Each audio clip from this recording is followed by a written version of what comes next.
So,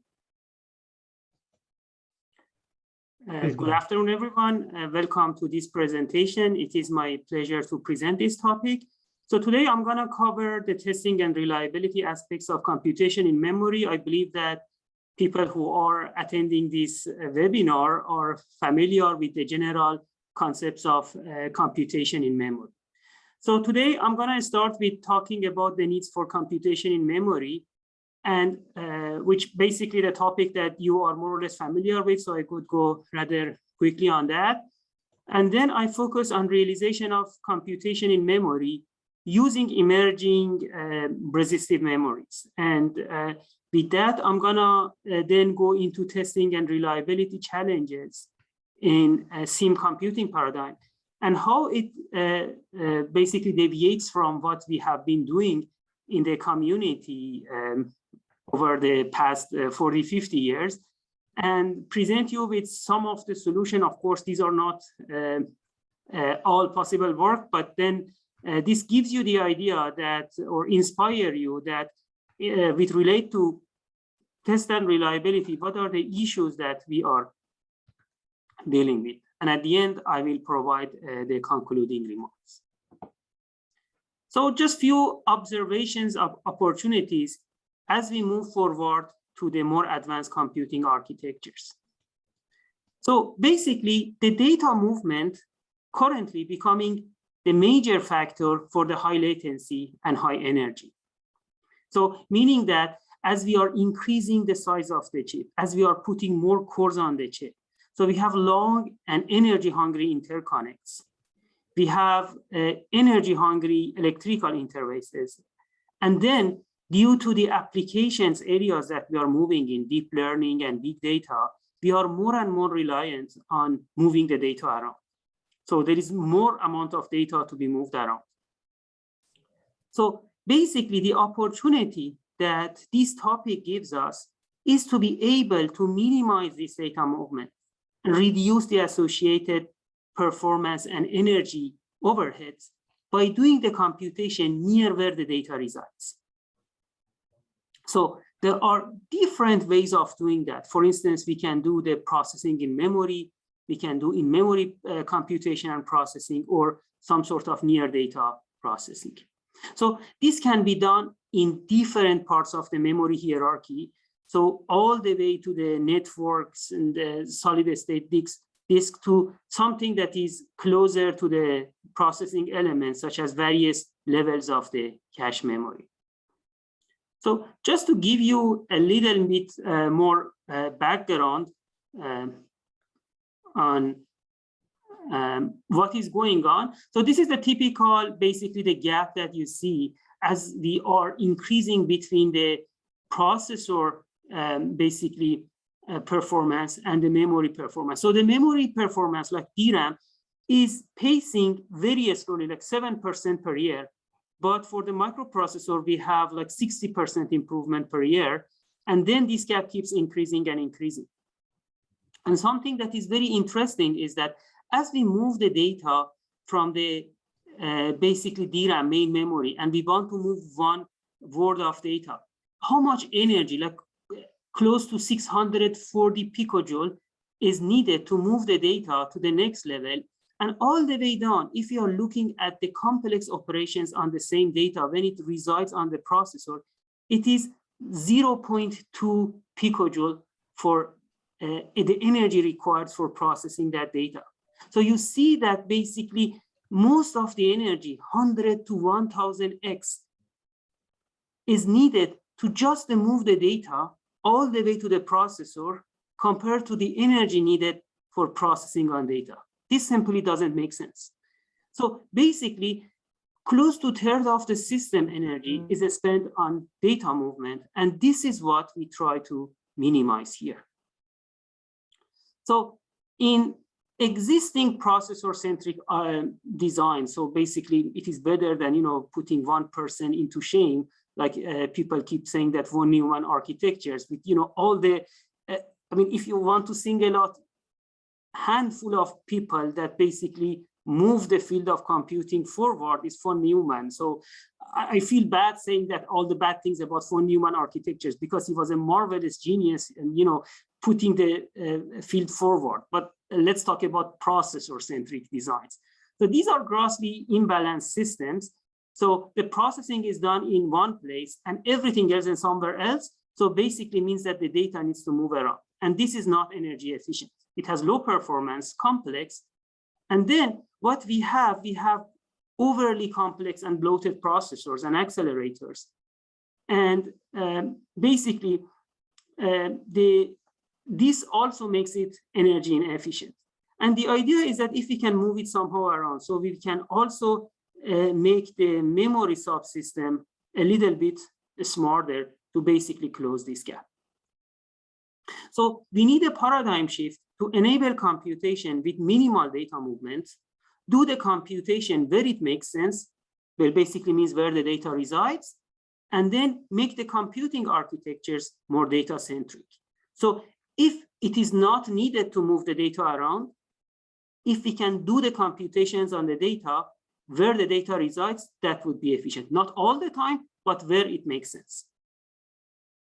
So basically, this comes the idea of in-memory computations. So we have the traditional computing architectures, and through certain instructions, we bring back the data from the memory, do the processing on the processing unit, and then put it back to the memory. And even if you are doing the operations on large amount of the data, we have to do it back and forth. And basically the progress so far, the way that we could have tolerated this was with the memory hierarchy, with the caching scheme. So basically we don't have to fetch the data all the way from the main memory. So we had different levels of cache. So this could to some extent basically hide the overheads, but then as the amount of the data needs to be processed, as we are moving to basically big data applications, this is not scalable anymore. So the idea of basically in memory computations is that if we can still do some sort of operations in the memory to be able to reduce the unnecessary data movements. And the idea is that if we can do that by exploiting the physical attributes of the memory devices, such as their array level organization or the peripheral circuitry, as well as the control circuitry around it. If we can make some modifications there to be able to perform some computations and logic operations as well. So this means that when we are doing some repeated operations on large amount of data, and this is a big point. So basically, when we are doing that, we are not doing on a single data point. So for instance, we are doing some matrix operations. We don't need to basically leave the memory. Those operations, and sometimes simple operations that we need to perform on the whole array, whole matrix, we can still do that within the memory.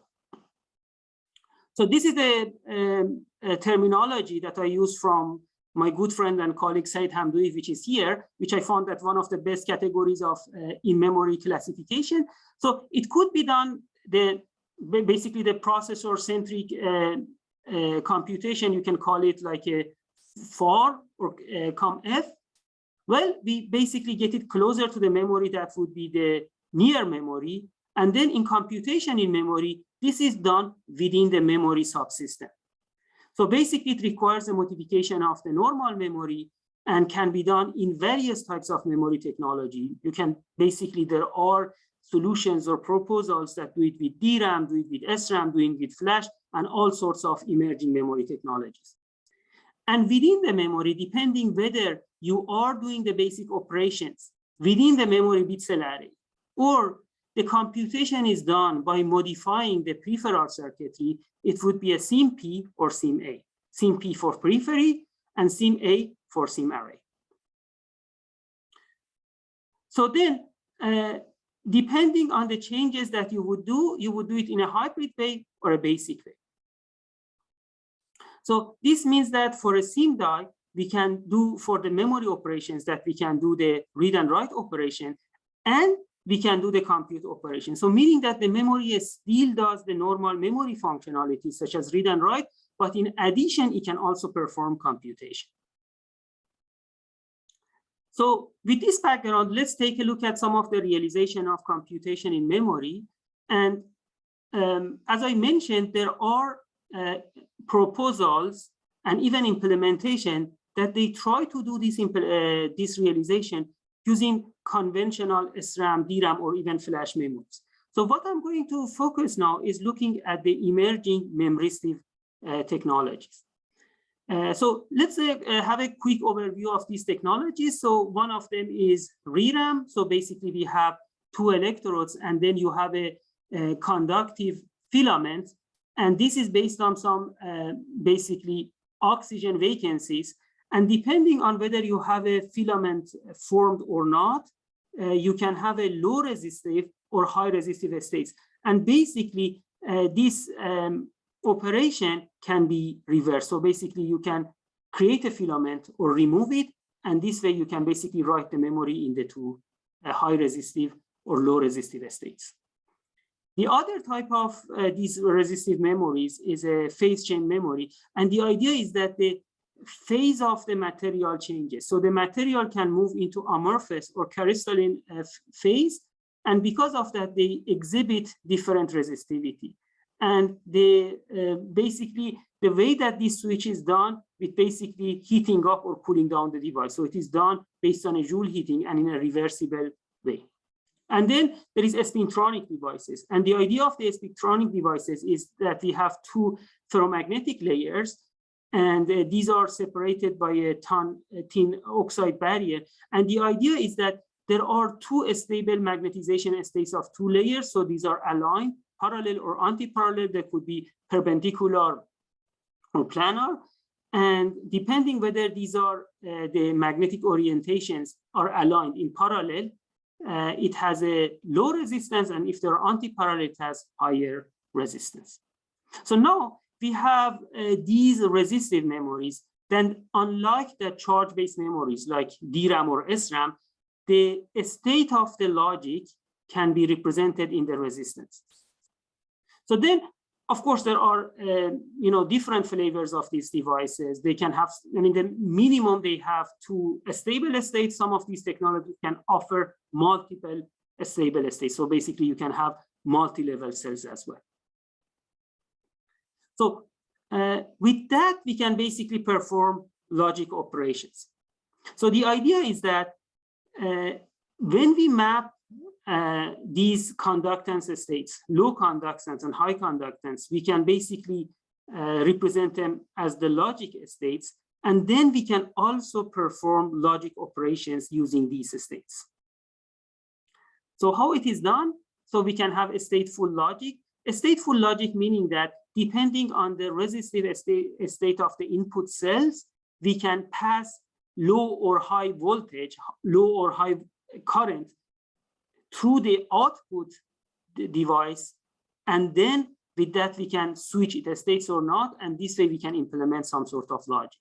So this is an example of a magic device, and depending on the states of the input and the voltage that you will see at the terminals of the basically output cell, you can basically switch it or not. And by encoding the values in high resistance and low resistance to ones and zero, you can basically form different types of logic.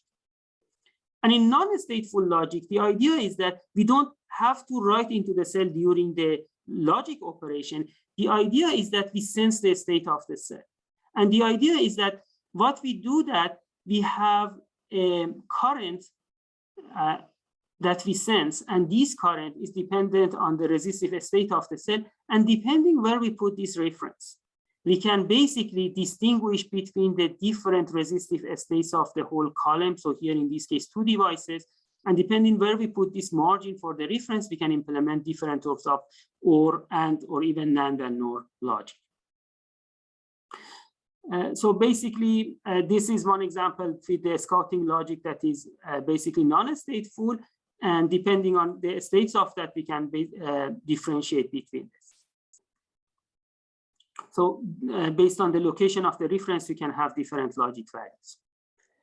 And of course, the beauty of that is we can perform the whole operation on the array. So here in this case, you will see the case of the matrix vector multiplications in one shot and using analog computations.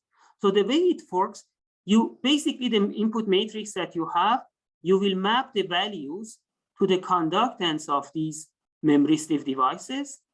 You can map the input vector as the read voltage of the word lines. And by sensing these bit lines column-wise, you will have the value. And basically what is happening is the matrix vector multiplications basically happens by simply applying the Ohm's law and Kirchhoff's law. So in one shot, in analog computations, we can do this operation that if you, for large arrays, it requires many cycles to do that in a digital way, not to mention basically moving the data around. Now in the memory, in one shot, we can do this operation. And this is the beauty and promise of the in-memory computations. So with that, basically overview of computation in memory using memory-stiff technologies, let's take a look at some of the testing and reliability challenges, as well as solutions for these technologies. So if we look into how testing SIM architectures are different from the conventional processor-centric architecture, is that basically we need to, what we have here, we have this memory array that does the memory operations and logic operations. So in terms of testing, these are two distinct worlds. We have a set of different tools designed for test generation method for testing the logic and testing the memory. The approaches, methods, fault modeling are completely different. Now we have both of them at the same place. Next thing is these are analog devices. The way that they implement the logic is based on the analog operation. And then here, testing digital circuits and analog circuit has been primarily separated. So the digital subsystems have been tested with totally different set of methods, testing the analog subsystem. Now they are merging. And then if we look into the, one level higher, if for instance, the deep learning architectures are implemented with these NVM crossbars, then we have also crossing the structural and functional testing boundaries. So this is also creating a new set of challenges, new set of methods that we have to deal with testing these devices. So this means that the classification of also faulty and fault-free at various abstraction levels are different here, because we have to deal with the variation of the devices. And depending the way that we perform the operation, we cannot have the same set of definitions that we used to have for a functional or non-functional memory devices. And since many of these devices, they have some sort of non-determinism, some of them, they have stochastic behaviors in terms of writing, in terms of basically drift. So it requires new sets of fault modeling, test generation, and fault tolerance methods for SIM circuits. So this means that we need to come up with new set of fault models. So the fault models that has been developed for CMOS circuitries. And again, these are the fault models that have been incrementally improved depending on the new technology node, new failure mechanisms that we see in the field. Now we are dealing with things that are completely different. We are dealing with completely new set of basically fabrication processes. So they are prone to different type of defects.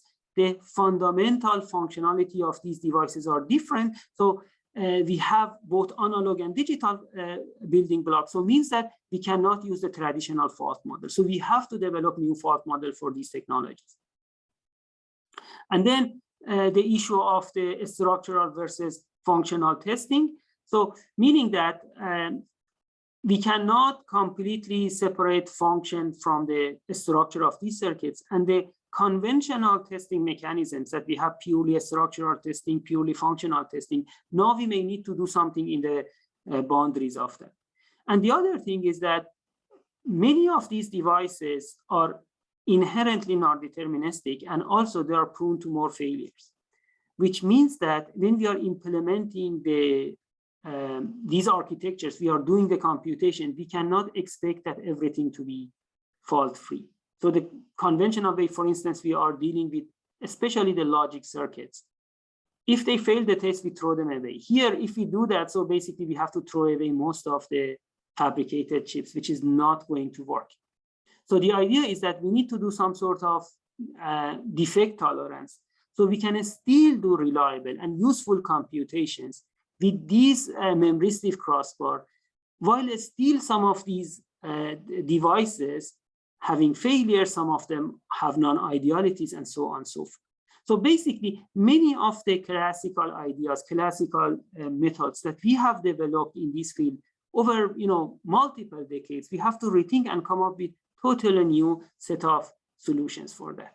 So I'm going to talk about a few approaches. There are far more than that. This is a thriving field. I'm happy to be part of it and see that this field is thriving.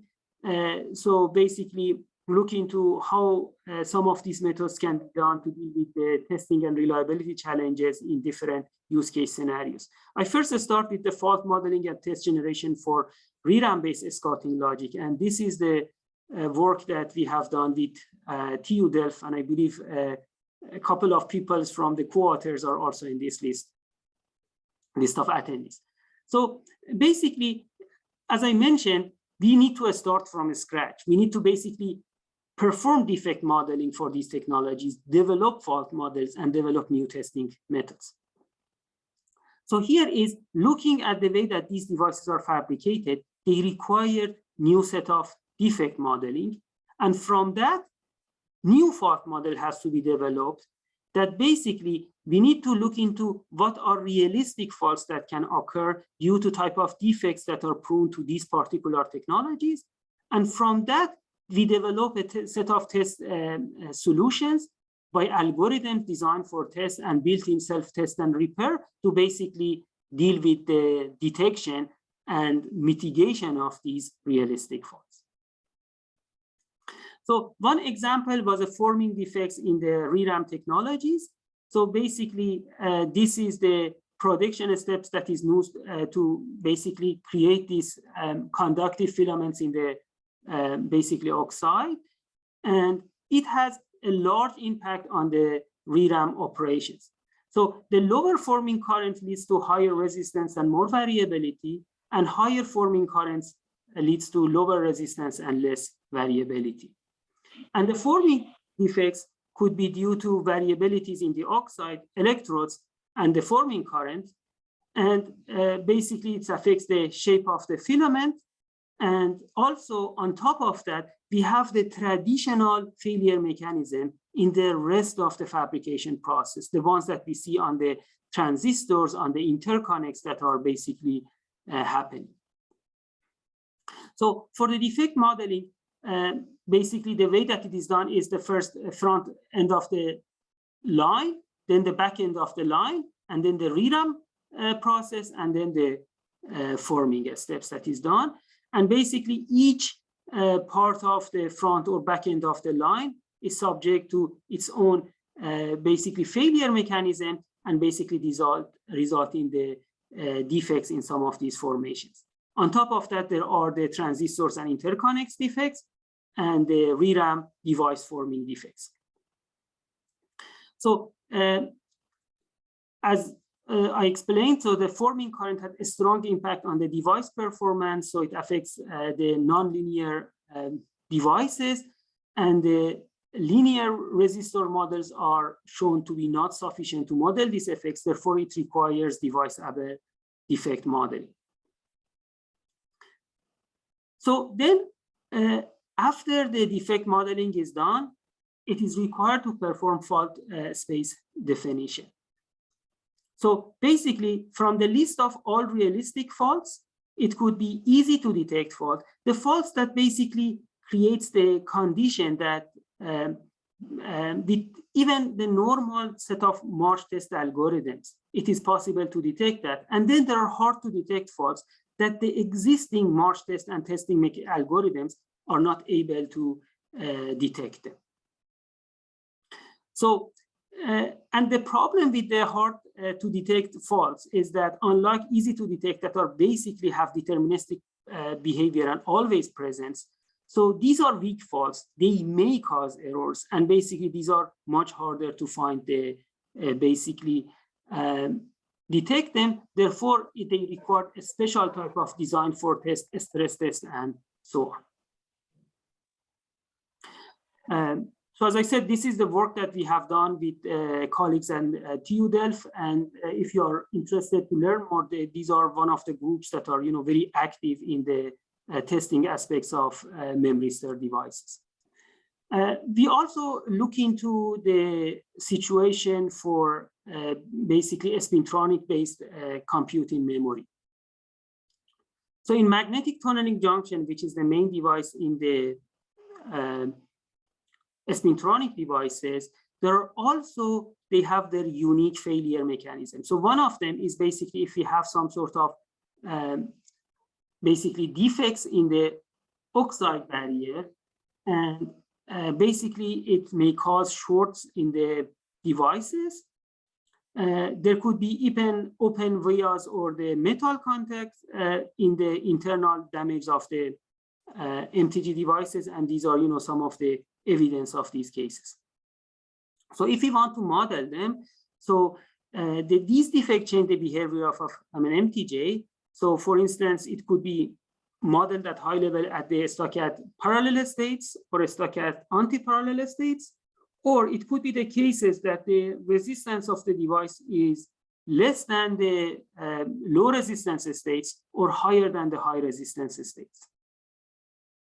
Of course, there are even more complicated failure mechanisms, some of them even causing devices, causing non-deterministic behaviors, the faults that basically requires a certain activation patterns. On top of that, for most of these non-volatile memory-stive devices, we have a retention fault. So when these are non-volatile, it means that they have to return their states for a long time. So even, ideal in the matter of years. But then due to variabilities, and on top of that, these defects, we will have some of these devices that they cannot return their states, even not more than a few milliseconds or even seconds. So in that case, the state of the cell will change over time.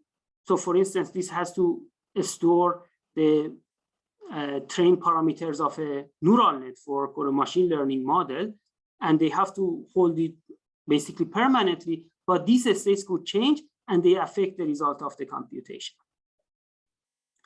And why SIM testing is challenging and makes it harder than even the testing of the normal memories based on these emerging memories. So in the normal memories, we have basically two states. And the way that we are trying to read, we need to put the reference in the middle of that. So basically, this is the margin that we are testing here. However, the problem is that for SIM operations, for instance, for a scouting logic, we have in between multiple states. And as you see, these margins are much, much shorter. And since the margin is shorter, it is much harder to sense, and they are more susceptible to basically any small variation. So any small variations in the resistive states cause basically wrong logic operations. So for that, these are more prone to faults compared to normal memory usage. So we have a defect modeling methodology, and the idea is that we can inject various types of defect in the layout of the device. So we can consider various intra-cell defects. So basically considering all possible resistives, opens and shorts, and considering all the failures in the MTJ devices, and also the coupling defects, the defects that are happening between multiple cells. So even with the cells that are basically the other operand, as well as the cells that are not participating in the computation for the current operation. So this has been done for basically all these types of bitwise logic operations. And there are the typical faults from the memory read, such as incorrect read faults, so incorrect read faults 0 and 1. And now we have a new observed fault for the SIM operation. So incorrect AND fault, incorrect read fault. and depending on the expected outcome, that could be 0 or 1. So there are cases with only I or F, and there are cases only with basically I and F and I or F. So, and there are cases that are affecting both. So means that we have some of these faults that if you test the normal memory, if you test each and every cell individually, you may not catch those faults which show only during the SIM operation. So the normal memory test is not enough to detect all the faults that can affect the functionality of the SIM operation. And the reason is that because of that margin. So even a small deviation from the cell resistance may not cause, in a normal memory operation, single cell read, you notice that. But if you are aggregating the result of multiple cells for the logic operation, you will notice that. So this, we can group memory test over different type of faults that we have, and then combine the conditions to basically detect them. So the faults that are only happening during the SIM operation requires dedicated testing and a testing on top of the testing that we need to do for the normal memory. And the idea is that we can also merge them together to basically reduce the test cost. So multiple operations synthesize the same defect condition. So for instance, the short between the internal node and VDD can be found in basically 2 types of the AND operations, and a minimal test set is needed to cover all specific faults. And the interesting thing is because the margins that we have for the SIM operations are not symmetric, so depending on the type of operations, it would be different. The number of tests and the test equivalency in the SIM operation is very different from the fault equivalency that we have for the normal logic. So some of the basically relations that we know in the test community classically for instance, the fault dominance, which type of faults dominate each other. For the, the simplest case of, textbook material for the AND or OR logic, we don't have it the same way for the SIM operation because the operations are fundamentally different from the way that we implemented in the logic. So that's why the solutions that we have are basically the minimum test set is different from the minimum test set that you see from the basically normal logic testing.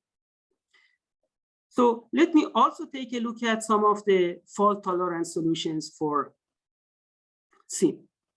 So one thing is looking at the retention failures and how the retention failures affect the basically the deep learning applications that are mapped into the SIM architectures using the NVM crossbars. So one thing that we have is in spintronics and also in many MIM-receive devices, the retention failures are not bidirectional. So it is not that always goes from low resistance states to high resistance and vice versa. So in one case, so even if we have 2 states, one of them is more stable than the other. So meaning that if we have the retention failures, it is almost always, so orders of magnitude higher probability that it goes from one state to another and not vice versa. And this is technology basically specific and also depends on how it is fabricated. So here in that case, in case of the MTJs, from the anti-parallel or high resistance states to parallel or low resistance states are far more likely. So now we have these asymmetric retention faults and we want to see how we can mitigate them. So one thing is that if we have these type of faults, and if we map them, so here is the color coding of the HRS and LRS, so basically how they are. So it is almost gray, so we have it all in the matrix that are there. As we go over time, because of more and more MTJs that are basically switching from the high resistance state to low resistance, and based on the lower thermal stability, the chance of these retention failures is higher, they would switch back, and then it also affects the inference accuracy, so it drops. So this is the problem that we have. So HRS states are somehow unstable. So then what it comes to mind is how we can modify the training in a way, so basically it uses fewer HRS. So basically it is mostly using LRS states. So this is, as you see here, the number of MTJs in the HRS. If we somehow put it in the loss function, in the training algorithms, to basically use as few HRS as possible. So most of the array is LRS, and you see it is getting, lighter. So here there are many HRS states here, so half and half. Now it is basically reduced, but then the impact on the accuracy is not as we expected. It is still degrading fast. And the reason is that although we have fewer cells in the HRS, these are the important ones. And if they switch, they impact the accuracy of the network. So what we do here is we're going to use a hybrid architecture. So the idea is that if we use larger devices, so if you use a larger device, it is less dense, but then it has a higher thermal stability. It is less susceptible to retention failures. A small percentage of the array, let's say 5%, 10% is there, and all the basically elements of the array that they need to be in the HRS states, we push it in this part of, stable cells, and the rest of the array could be used here. So here, as we see here, everything is scattered here, but now we will pack it to this side, which is basically high retention cells. So most of my HRS are here and only few here. And because of that, these are stable, these do not change, and only this part might change. And you will see the basically drop in the inference accuracy is very minimal. And by doing that, so basically we can mitigate this problem. So this way, if we do that, we can also hide some of the overheads associated with that. And the reason is that because we don't pay this price of high stable cells for the entire array, only for a small subset of them. So the last topic that I'm going to touch around is basically the voltage tuning and how we can use that, so basically to deal with some of these non-idealities. So what we have is in many of these NVM technologies, the resistive states are voltage dependent, and it can be used to basically reduce the read decision failures. So the idea is that if, depending on the technology and the number of logic operations that we are doing, and we are having a smaller margin to sense, we can do it at a specific voltage bias. So for instance, we can reduce the VDD as much as possible, and then the word line voltage as high as possible. But then in the ReRAM technology, because we have relatively high distance between the LRS and HRS, it is very appropriate for the SIMP operations.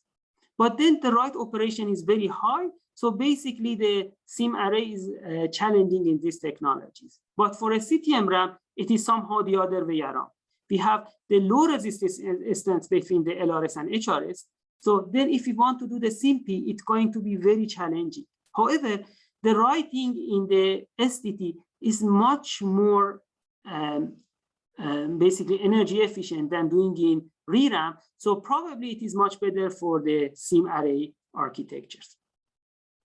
So let's take a look at how these voltage basically bias impacts the variability. So what you see here is basically the P and AP resistances in the basically normal case. So the nominal voltage that we have the distribution for the P, low resistance states, and the high resistance states. As you can see, always the AP states has wider variation.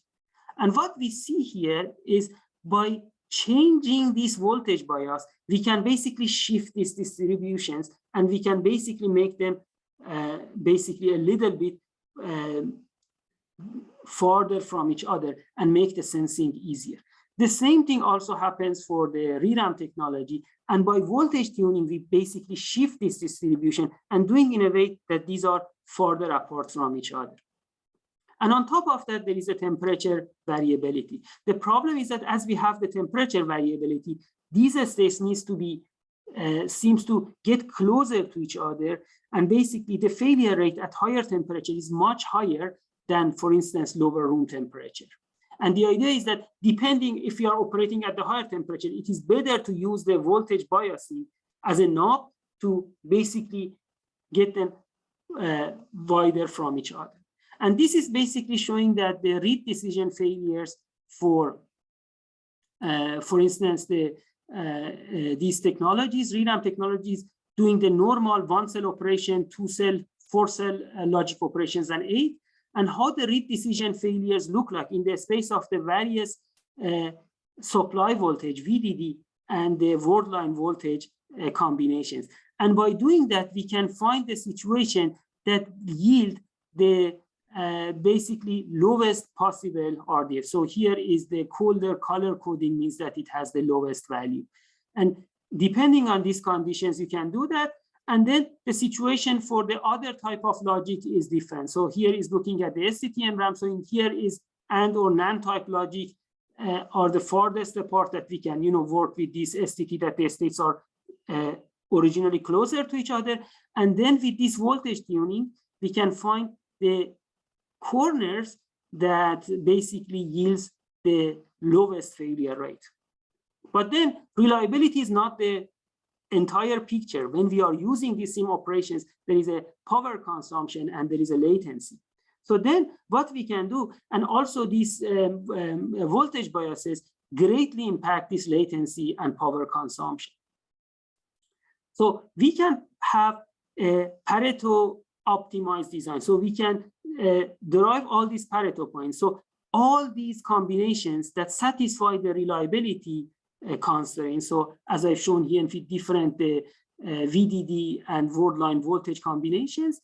And then we will see that which ones are yielding the best power and latency combinations. As you see, at some point it's flats here, but then around here is the sweetest spots that you have. If you want to operate your device in a high performance mode or a low power mode, you have these options.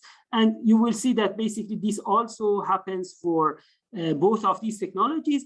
And depending on whether you want to operate at a different constraint, you can basically switch between these states. So that takes me to the concluding remarks. So basically, computation in memory based on non-volatile memory crossbar is a very promising scheme. It can significantly reduce the cost of data movements. However, it introduces new defects and fault behaviors. And basically, we need to have new test generation methods for computation in memory architectures and technologies to deal with these new challenges. So definitely, the existing memory test algorithms and methods are not sufficient, and computation configuration tests are required. So basically, we have to devise testing algorithms, testing methods for a specific computation in memory use cases. So these emerging devices create test complications, and basically the compute operations can be used to detect these faults. So we are using the computation that is done to further improve the quality of the test. And definitely methods to improve the reliability of SIM operations are needed because these devices are non-deterministic. They are subject to new and different type of variations. And to deal with their non-idealities, new design for reliability methods are needed. So that ends this presentation. Thank you very much for your attentions, and I would be happy to take your questions. Excellent. Thank you very much. Let me pause the recording and then we will jump into the panel.